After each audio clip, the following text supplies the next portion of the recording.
boa noite, bom dia, boa tarde.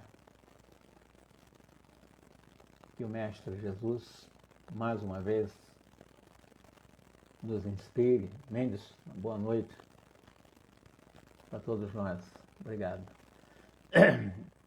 E que mais uma vez possamos dar continuidade às reflexões que estamos fazendo do livro Obreiro da Vida Eterna, no 7º capítulo, agora na segunda parte, quando há aquele atendimento ao Domênico, aquele ex-padre, totalmente comprometido moralmente em face dos seus desvios morais.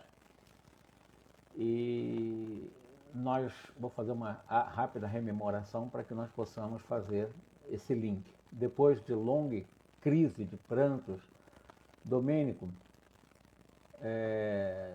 em desespero em função daquelas visualizações de Luciana, ele já não estava aguentando as revelações daquela forma, como estava recebendo cada vez mais revelações, mais desequilíbrio dele.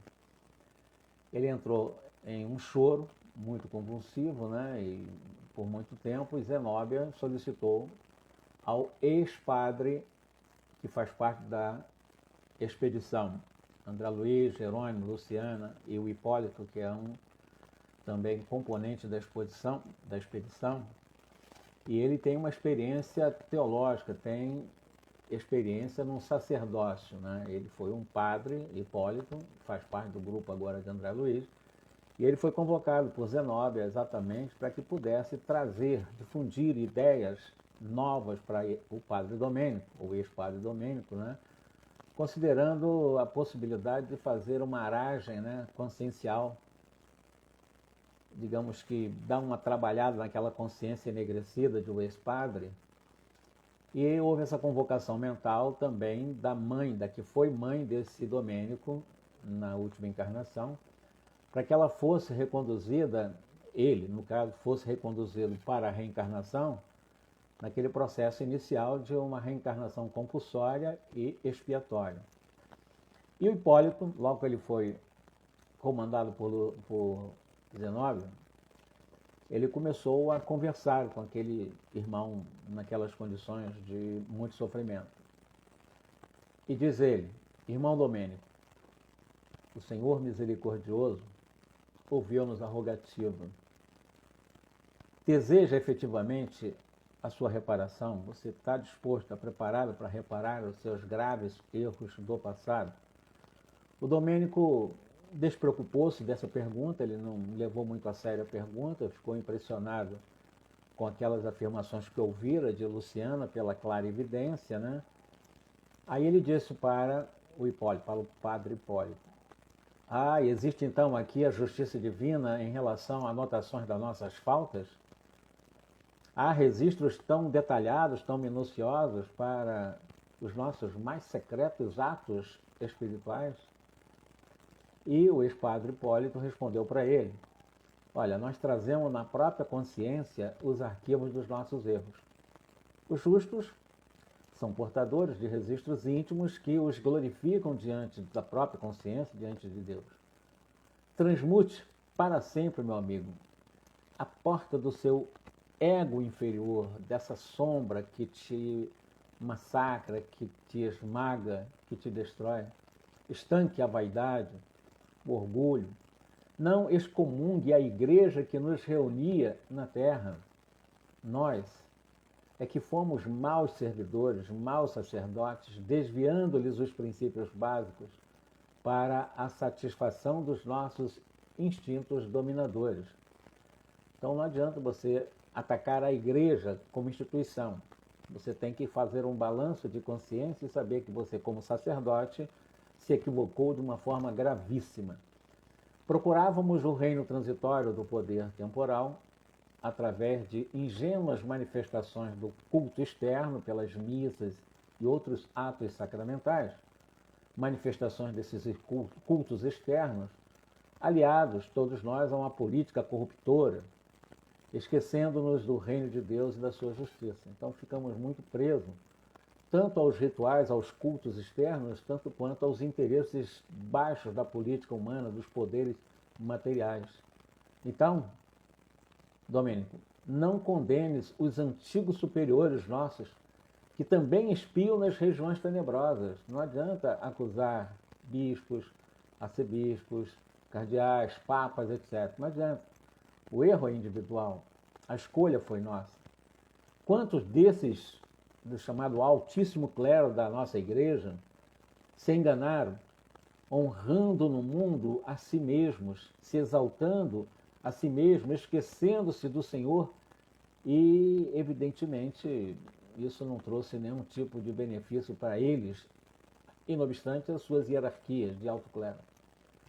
Muitos desses nossos irmãos que ocuparam altos cleros, orgulhosos, que nos dirigiam às atividades, quando desencarnaram, baixaram o sepulcro em solenes exéquias, através de orquestras, de grandezas, de apulpos, de ovações, de elogios, etc., para comparecerem aqui em dolorosas penúrias do coração, quais miseráveis mendigos. Então, eles eram homenageados, desencarnados, morreu lá o bispo, o comandante da diocese e tal, o arcebispo e papa, etc., e muitas festividades por aqui, muitos aplausos por aqui, mas ele diz que muitos desses do alto clero da Igreja Católica compareceram no mundo espiritual em profunda penúria de sentimentos, né, iguais miseráveis mendigos morais. Muitos deles ainda esperam dias melhores, presos no fundo de viscoso pântanos de ódio destruidor. Olha só, a informação que o Hipólito, o ex-padre, dá para o Domênico, também o ex-padre, diante dos seus superiores, que nas regiões penumbrosas das zonas mais negras do mundo espiritual, cultivando, cativando, alimentando, disseminando ódios, quando aqui supostamente pregavam o amor, a paz, a concórdia, a fraternidade, tudo de fachada. Outros, muitos desses do alto clero, imploram socorro ansiosos de paz e renovação. Por que não nos refazermos também, a fim de trabalhar a serviço do verdadeiro amor? Levantemo-nos, Domênico, para auxiliarmos aos companheiros de outros tempos, reconduzindo-os ao porto de salvação. É muito interessante, sob o ponto de vista da psicologia, que são dois ex-padres se conversando, falando uma mesma linguagem, sendo que o Hipólito, com uma larga experiência de vida após morte, que optou pelo caminho do bem, enquanto que o Domênico optou pelo caminho da rebeldia, né? Da revolta. Recordemos Jesus, em cujo nome juramos fidelidade ao céu na terra. Dói-te o arrependimento, fere-te a humilhação. E Jesus, porventura não percorreu a via dolorosa como vulgar malfeitor? Não aceitou o Cristo, a própria cruz, que o flagelaria até a própria morte? E o Domênico aceitou isso como realmente sendo real, porque ele estudou isso também, é verdade, diz ele, concordou, mas de uma forma melancólica, né? E, enfim, o Hipólito, inclusive, acabou parando de conversar aí, já falou que tinha que ser falado em boa parte, e a Zenóbia pediu para que, perante todos lá, comparecesse por evocação essa senhora que seria mãe do Domênico, né, do ex-padre. Era uma velhinha simpática, o nome dela é Ernestina, né, e que nos conquistou de pronto pela delicadeza, pela generosidade irradiante. Ernestina abraçou Zenóbia como se fizesse a uma filha muito amada e cumprimentou-nos a todos. Tratava-se de mãe de Domênico, né, como uma mulher extraordinariamente irradiante. Ajoelhou-se, olha que humildade, né? Ela se ajoelhou diante de Domênico, seu filho da última encarnação, e de mãos postas rogou a proteção dos céus, que é um ato profundamente católico, dos ritos católicos, né? Ajoelhar-se, colocar as mãos e pedir proteção de mãos postas, né, aos céus, é uma, digamos assim, um respeito à condição do ex-padre Domênico. Então, não que eles precisem fazer isso, fizeram por respeito às condições mentais do Domênico. fosse pela renovação profunda daquela hora que lhe modificara o padrão vibratório, ou porque as forças invisíveis manipulavam as nossas energias conjuntas em benefício do infeliz Domênico, ele, o Domênico, conseguiu enxergar a sua mãe. Comoventes gritos alcançaram-lhe o íntimo e ele começou a gritar mamãe, mamãe, em função dessa psicosfera favorável de ele entrar numa dimensão capaz de visualizar a sua própria mãe, a partir, inclusive, desse conjunto de energias de espíritos socorristas, entre os quais Zenóbio, o próprio André Luiz, a Luciana, o próprio Hipólito, e assim vai.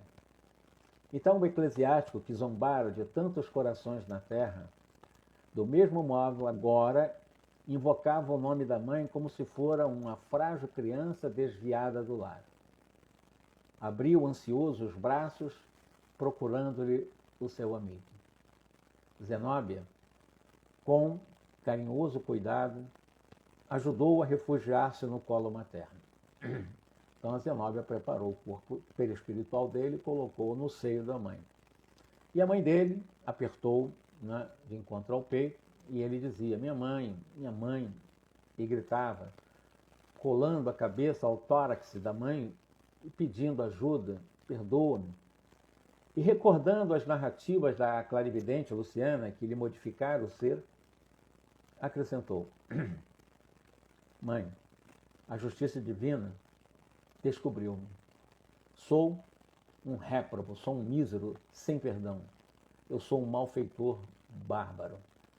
Terrível passado está vivo dentro de mim. Oh, mamãe, és capaz de suportar-me quanto todos me detestam?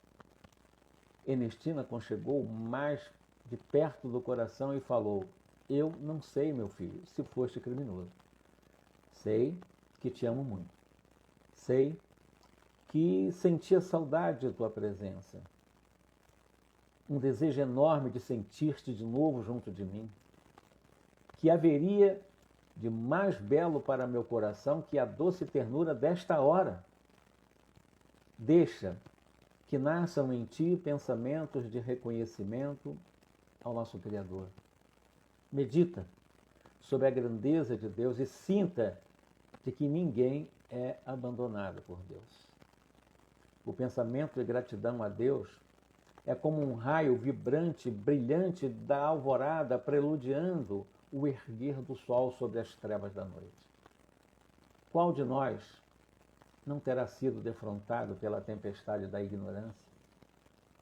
Todos tivemos pedras e espinhos na longa estrada das provas. Muitas vezes, meu filho, nós caímos. Entretanto, Deus arrebatou-nos do mergulho da lama ou da esfurna do abismo. Levanta-te, meu irmão, levanta-te, meu filho, intimamente para um novo dia. Não desanime, Domênico. E Domênico começou a contemplar de uma forma mais respeitosa, elevada. Sou, porém, mamãe, um malfeitor, réu de crimes sem perdão, falou Domênico de forma triste. Não, não, meu filho, foste enfermo como todos nós outros. Escutaste as sugestões do mal, cultivaste chagas dolorosas, desequilibraste o coração, resvalando no despenhadeiro. Não te esqueças, porém, de que Jesus é o Divino Mestre. Aceita a tua necessidade de medicação. Dirige-te a Jesus na súplica sincera de quem deseja a cura real para a vida eterna.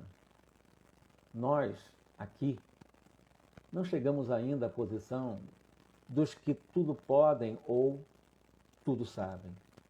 Nós, meu filho, somos trabalhadores interessados em nossa própria iluminação, pelo trabalho, pela vontade do Altíssimo.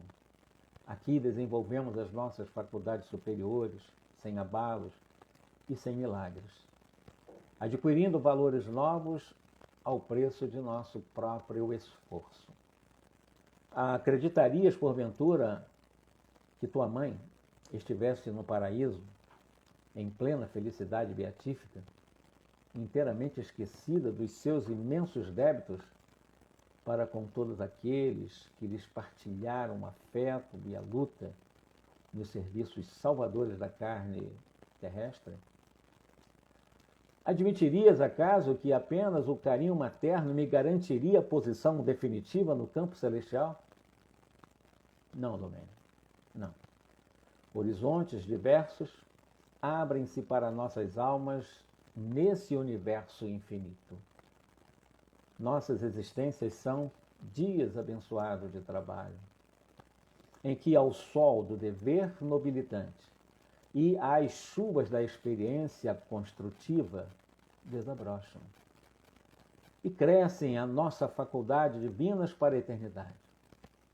É verdade que os erros deliberados turbam-nos a consciência e compelem-nos a gastar valiosas possibilidades de tempo na luta para a reparação. Isso é real. Mas o Senhor jamais nega recursos de reparação, de correção aos que lhes rogam socorro, no propósito fiel da reconquista da harmonia divina. Após a morte, continuamos trabalhando, edificando, iluminando, redimindo. Não desejarias, portanto, aderir ao nosso serviço de elevação?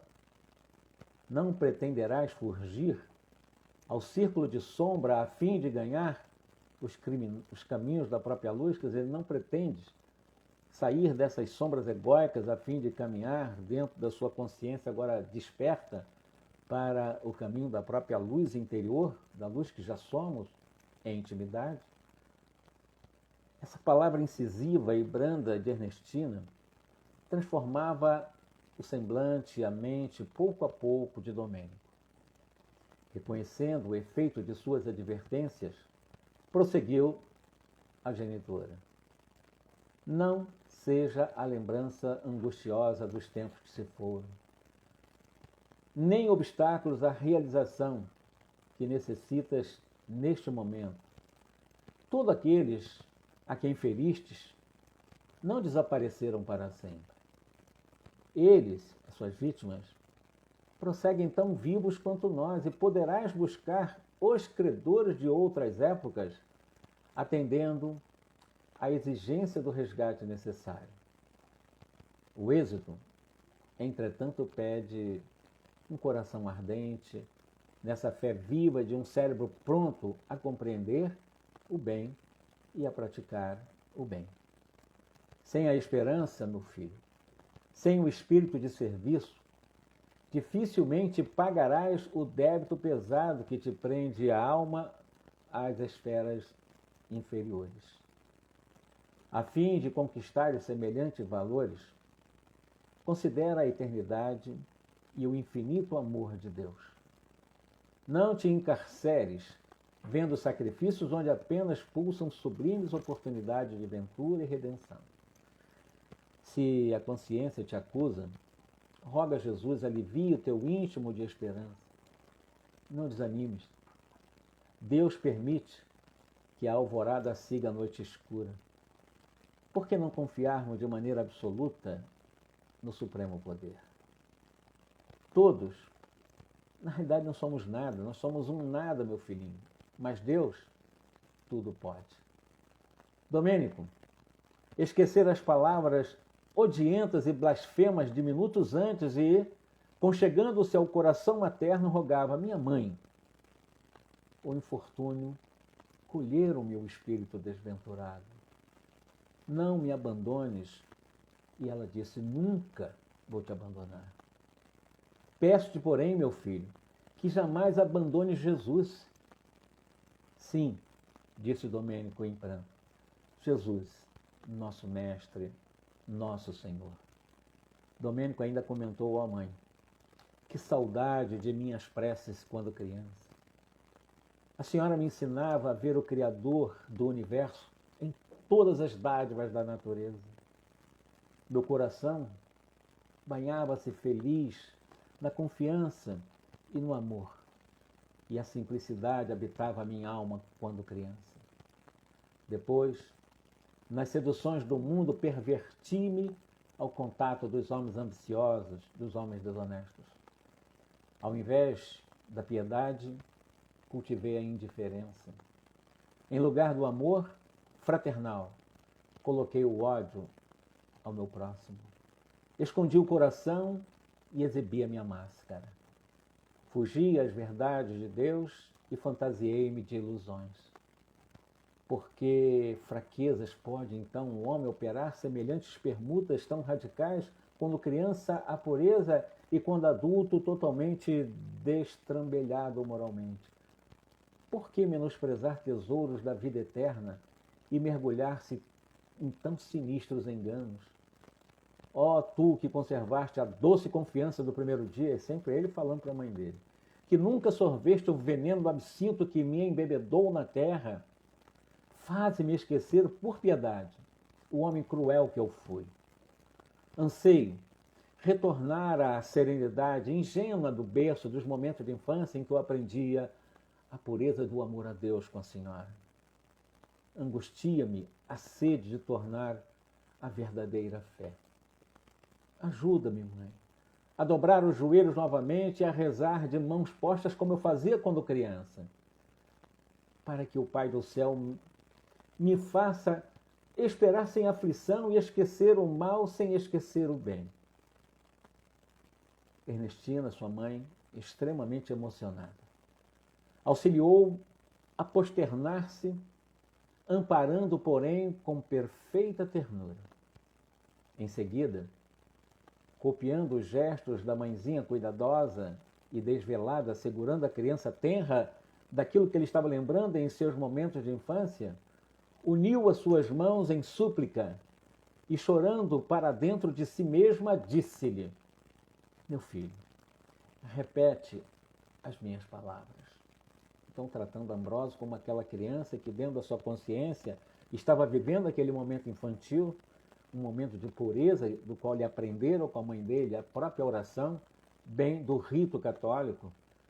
E numa cena comovedora, que jamais me fugirá da recordação, diz André Luiz, a dedicada genitora orou pausadamente, acompanhando a Domênico sentença por sentença. Então ela dizia: Senhor Jesus. E ele repetia: Senhor Jesus. E ela dizia: eis-me aqui, e ele repetia da mesma forma: eis-me aqui.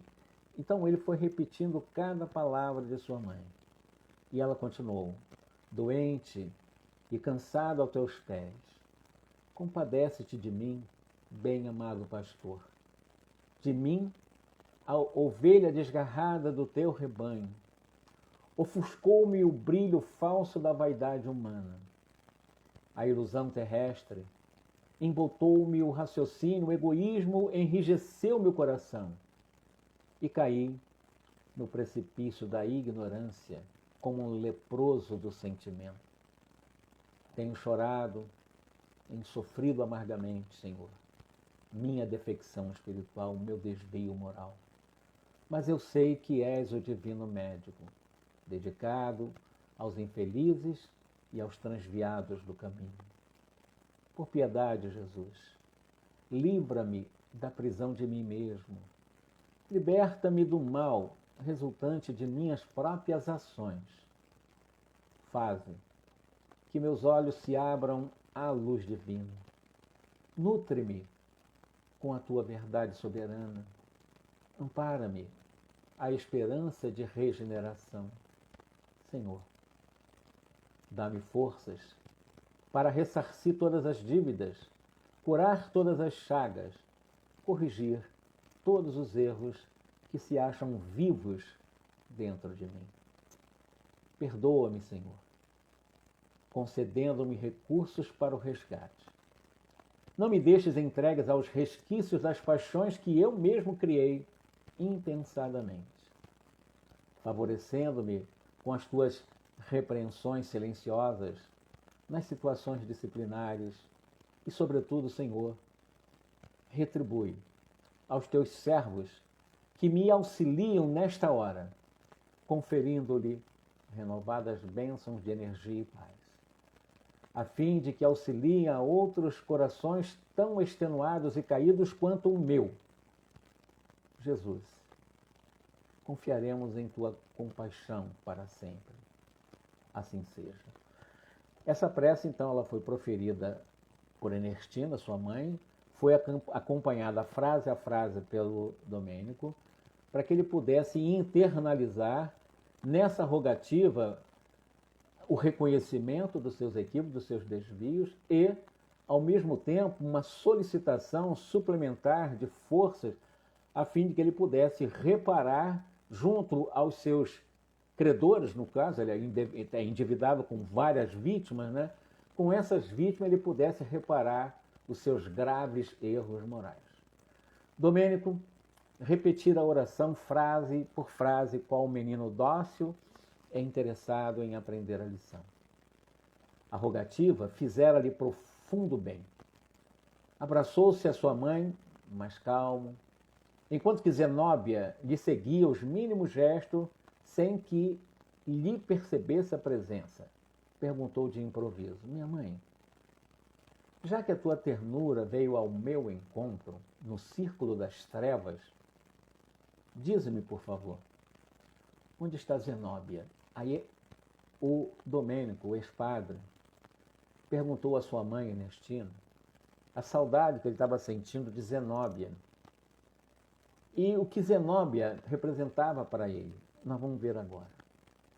Ter-me-ia, diz Domênico para sua mãe, abandonado para sempre? Será que Zenóbia me esqueceu para a eternidade?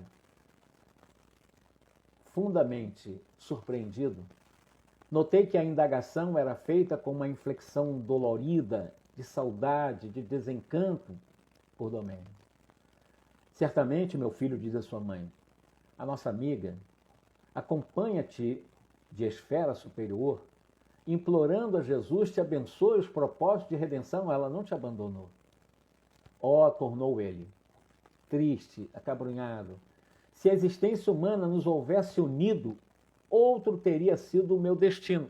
Aí ele vai projetar no outro os problemas que ele criou para ele. Quer dizer, ele sempre vai buscar um culpado, como é comum na Terra as pessoas fazerem, botar culpa nos outros, naquilo que faz. Ela, porém, despojou, casou, né, com outro homem, quando era maior a minha confiança no futuro com ela, compelindo-me ao celibato, que se fez seguir de tão deploráveis consequências para mim. Ou seja, por ela não ter... Ele sonhava em poder casar com ela, etc., mas como ela não foi realizado esse sonho dele, ele se sentiu constrangido, sentiu-se obrigado, compelido ao celibato, fugir do contato exatamente com outras mulheres, para, através do celibato, poder, naquela sofrência, como diz assim, interior, né, pudesse realmente superar a ausência da Zenóbia, que para ele realmente era o sonho para ele, né? Então ele entrou no sacerdócio, segundo ele, por causa disso.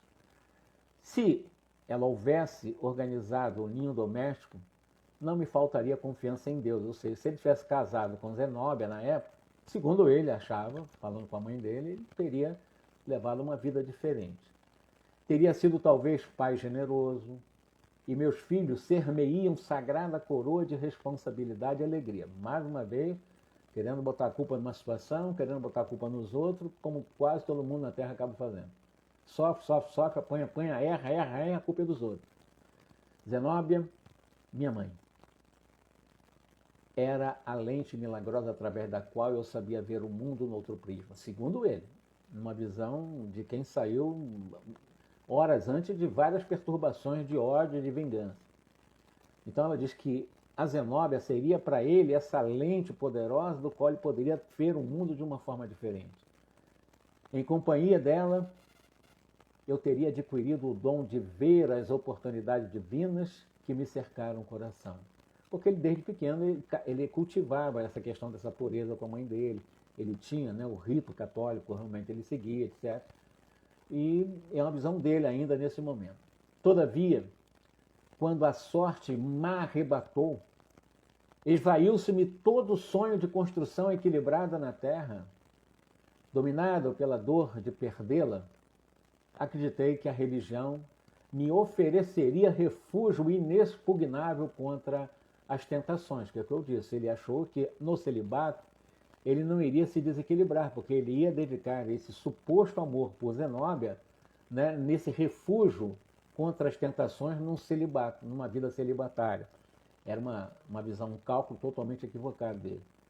Que terrível engano! Sitiado num mundo de convenções que me constrangia o espírito distanciado da sublime influência da única mulher que, a meu ver, me poderia salvar, ainda uma visão particular dele. Despenhei-me num abismo e de abismo em abismo convertendo-me num demônio insaciado a destruir e perverter. Teria ela compreendido algum dia como fui infeliz? Aí ele vai ainda botar a culpa mais uma vez nos outros. Como eu disse, todas as pessoas culpadas que alimentam o quisto da culpa tendem a encontrar, né, um Cristo para poder acusar. Na verdade, quase todo mundo tende a esse processo egóico. Teria ela compreendido algum dia como fui infeliz? Apiedar-se-ia de minha dor cheia de miséria, de ruínas? Ernestina afagou-lhe a cabeça maternalmente e exclamou: Cala-te, Domênico. Não te presumas o único sacrificado. Se houvesses aceitado a vontade divina, o presente ser-nos-ia muito menos doloroso. Não te atenhas em fatos humanos, naturais e necessários para justificar os desvarios que te precipitaram nas sombras fatais. Porque não adianta você querer botar a culpa nos outros. Ou nesses fatos dele não ter casado com Zenóbia para tentar justificar o seu desequilíbrio. Foi escolha dele, desequilibrou por causa dele, não foi por causa de Zenóbia. Zenóbia foi sempre verdadeiro anjo entre nós. Não comentes com mágoa acontecimentos que se foram, que lhes custaram uma existência inteira, e talvez várias outras, porque ele vai reencarnar em função desse desequilíbrio, de renúncia santificante pelos pais, pelo esposo, pelos filhos, por nós. Olha só o que ela representa para Ernestina. Não comentes com mágoa acontecimentos que se foram, que lhes custaram uma existência inteira. Ou seja, renúncia, a Zenóbia teve que se renunciar, ela teve que santificar-se, trabalhando tanto pelos pais, pelo esposo, pelos filhos do esposo, por nós. Entretanto, atalhou Domênico. Nós tínhamos sublime compromisso. Segundo Domênico, achava que ela era a mulher da sua vida. Desde a infância e a nossa primeira mocidade foi um paraíso de promessas mútuas. Ela me prometia, eu prometi exatamente essa possibilidade de nós realizarmos o nosso sonho juntos. O carinho materno, todavia, não o deixou terminar. Ouve, Domênico. Quem teria sido a maior vítima nesse caso? O homem jovem, forte, que se recolheu livremente à organização religiosa, a facultar-lhe 1000 processos diferentes na prática do bem? Ou a pobre menina forçada pelas circunstâncias da luta terrestre a desposar um viúvo rodeado de filhinhos aos quais deveria dedicar-se na categoria de mãe? Buscaste voluntariamente a ordenação sacerdotal, enquanto Zenóbia, constrangida por situações angustiosas, aceitou um caminho de abnegação contrário aos sonhos de sua juventude. Absolutamente entregue às tuas próprias criações individualistas, não foste fiel aos princípios esposados, Domênico. Ao passo que Zenóbia perseverou no sacrifício e na fé viva até o final da vida. Embora, esmagado ao peso das diárias humilhações ao seu ideal de mulher, erraste para satisfazer a ti mesmo, incapaz de acalmar as paixões inferiores que te ardiam no peito. Enquanto Zenóbia aceitava humilde as circunstâncias que lhes atormentaram o ser anos seguidos, em benefício de todos nós, pondera, pois, Domênico, qual teria sido a verdadeira vítima, você ou ela? Poderemos comparar a abnegação com a sua insensatez?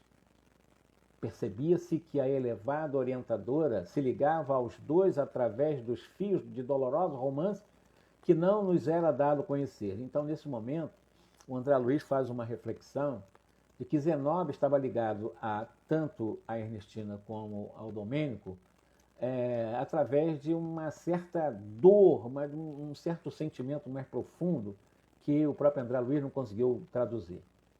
Domênico escutou compungidamente as observações. Calou-se longo tempo, internado talvez no plano de longínquas recordações, e concluiu tristemente: mãe, é verdade. Compete-nos agora, falou Ernestina, sua mãe, com brandura, avançar para alcançá-la. Nesse instante, embora discretamente, Zenóbia começou a chorar, contemplando-lhe o rosto debruçado sobre ele e, certo, em obediência ao vigoroso desejo da diretora da casa transitória, Domênico sentiu que as gotas quentes de pranto lhe caíam na face melancólica, fixou os olhos maternais com expressão indagadora e, reconhecendo que semelhantes lágrimas não tinham aí a sua origem, perguntou angustiado: oh, minha mãe, quem estará chorando sobre mim? A benfeitora carinhosa, cujo olhar descortinava todas as particularidades da cena comovente, respondeu sob forte emoção: meu filho, os anjos choram de júbilo nas regiões celestiais, quando um coração sofredor se levanta do abismo. Aí o ex-sacerdote meditou longos momentos, dando-nos a impressão de um grande alívio. Compreendendo a oportunidade feliz, Ernestina convidou: vamos, filhos. Movido pela misericórdia divina, o relógio do tempo fez soar, para teu espírito, a hora abençoada da sua redenção. A porta do resgate abre-se, Domênico, de novo a tua alma oprimida. Que o céu nos abençoe. Irei contigo, mãe, aonde quiseres, respondeu o infortunado, sem nenhum tipo de amargura. A venturosa mãe endereçou-nos expressivo olhar de agradecimento, enlaçou-o nos braços como se o fizesse a uma criança enferma e partiu, suportando o valioso fardo em direção à crosta terrestre, a desafiar jubilosa e feliz as sombras densas. Novamente, a sós reparei que a Zenóbia se mantinha transfigurada, ditosa, feliz. Lembre-se que ela ia fazer um trabalho com um período de apenas 4 horas para tentar a tentativa de resgate de Domênico. Enxugou as lágrimas, revelando nos olhos a alegria desconhecidas. Estendeu-nos a destra em sinal de gratidão e muito contentamento. E contemplando, talvez, a paisagem do futuro, demorou-se em meditação, na qual, certamente, enviava seu hino interior de reconhecimento ao Altíssimo.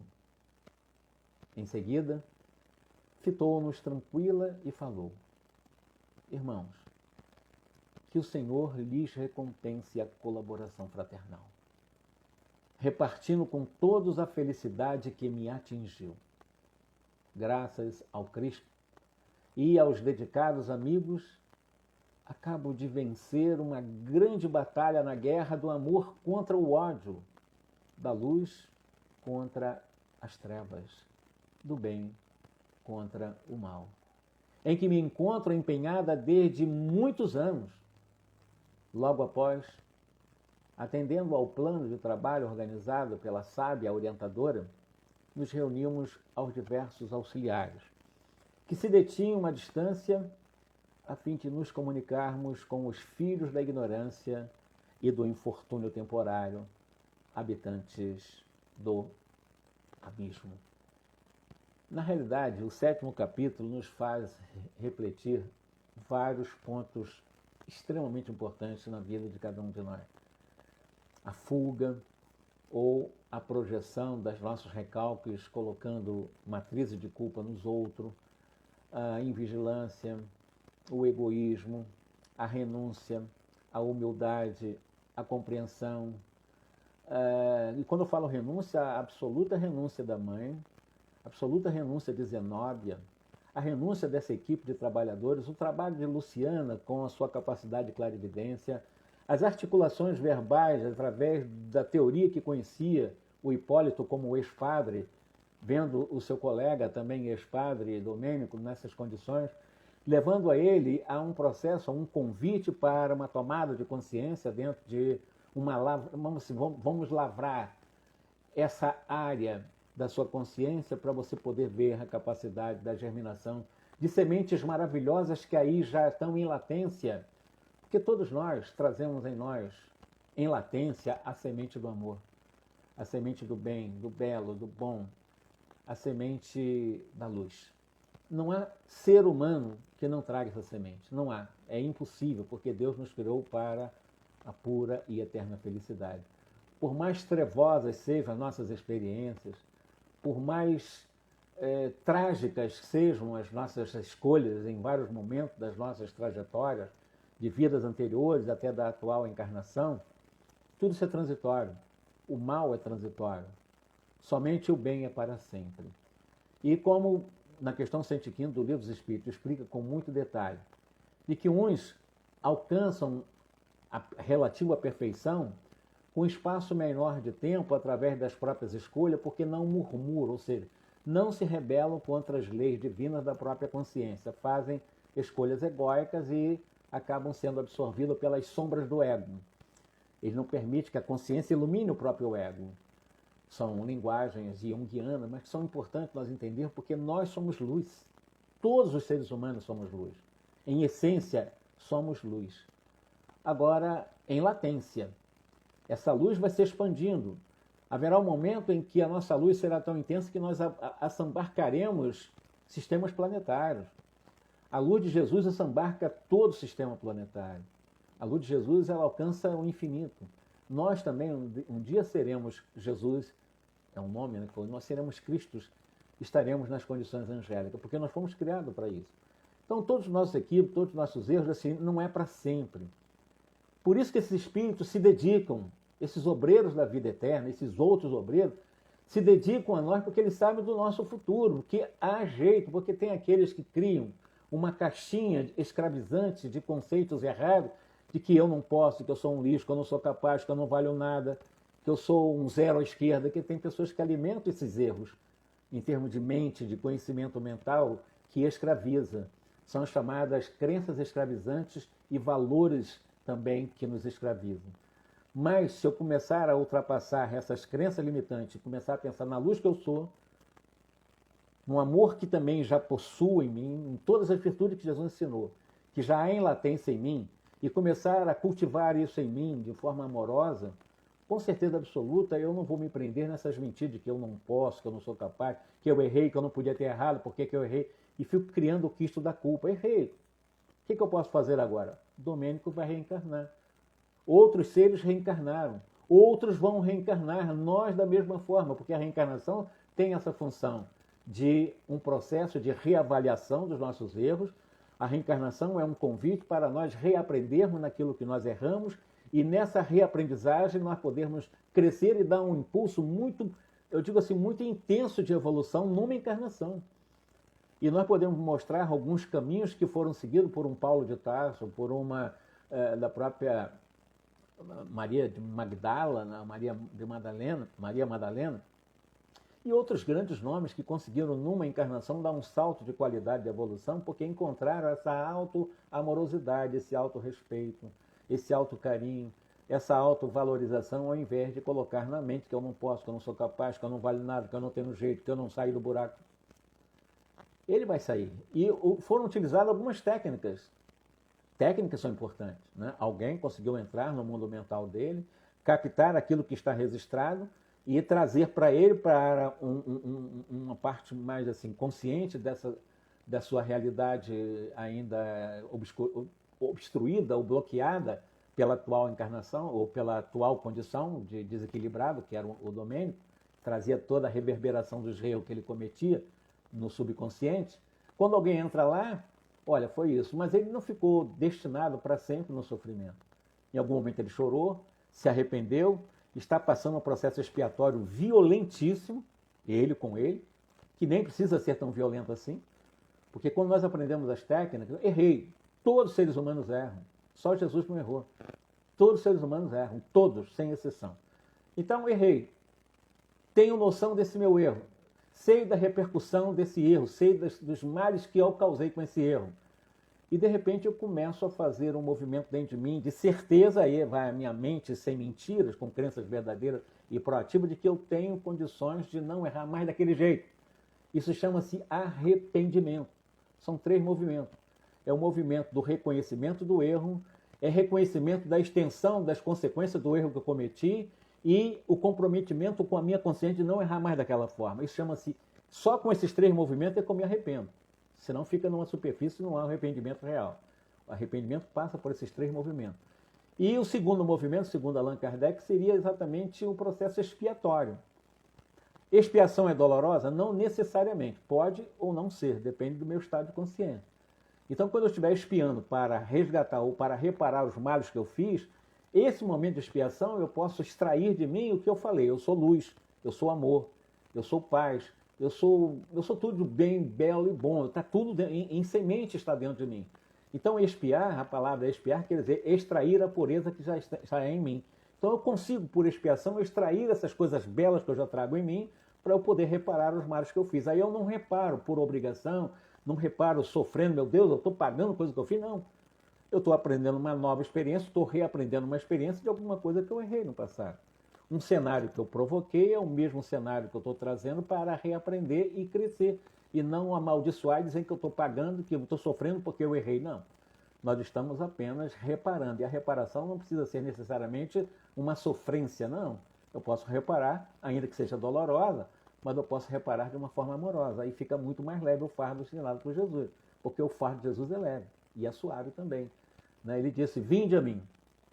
Quando ele diz, vinde a mim, Jesus, vós que sofreis, vós que vos encontrais aflitos, vós que vos encontrais sobrecarregados, eu vos aliviarei. Então ele disse, se nós formos a Jesus, não é o Jesus fora, criado pelas religiões, dos altares, das igrejas, não. É um Jesus interior, é o Jesus íntimo, é o Jesus que já temos em latência em nós, é o Cristo em nós, porque também já trazemos o Cristo em latência em nós. É irmos a Ele. E para Ele nos fornecer essa consolação, Ele ensinou os outros caminhos, que é a mansidão e a humildade. Amansar a nossa rebeldia e humildade o nosso orgulho. Se nós fizermos isso, a reparação será leve, suave e até contente. Eu vou reparar de uma forma contente. Eu estou tendo a oportunidade de reparar o erro que eu provoquei. Ótimo, isso me dá felicidade. Ao invés de me dar sofrimento, eu estou pagando tantas coisas erradas que eu fiz. Todo mundo erra. Agora eu vou resgatar de uma forma suave, porque eu estou reconhecendo que aquilo é importante para mim, seja através de doenças violentas, seja através de problemas psicológicos, emocionais, qualquer tipo de problema. Se eu estou vivendo isso, eu tenho necessidade disso. Não é castigo, é uma necessidade que eu tenho para um reaprendizado. E se eu realmente, ao invés de amaldiçoar, a bem dizer, ou seja, dizer que isso é importante para o meu crescimento, eu não vou ver isso como sofrimento nem dor, eu vou ver isso como oportunidade. E oportunidade não é sofrimento, oportunidade é oportunidade, então aproveitá-la. É assim que funciona a vida. Ao invés de estarmos sempre falando, eu errei muito, tem que pagar muito. Não pagar nada, nós temos apenas que nos amar. E o pagamento às piadas é feito através de um processo proativo, ou seja, através do trabalho. Eu resgato, estou pagando, mas pagando trabalhando. E não apenas que eu tenho que sofrer mais, porque eu errei muito, caprichar o sofrimento, aí eu vou pagar. Não, ninguém consegue, pagar erro do passado com sofrimento. O sofrimento não burila, não ilumina ninguém. O que ilumina é a consciência, é o trabalho proativo.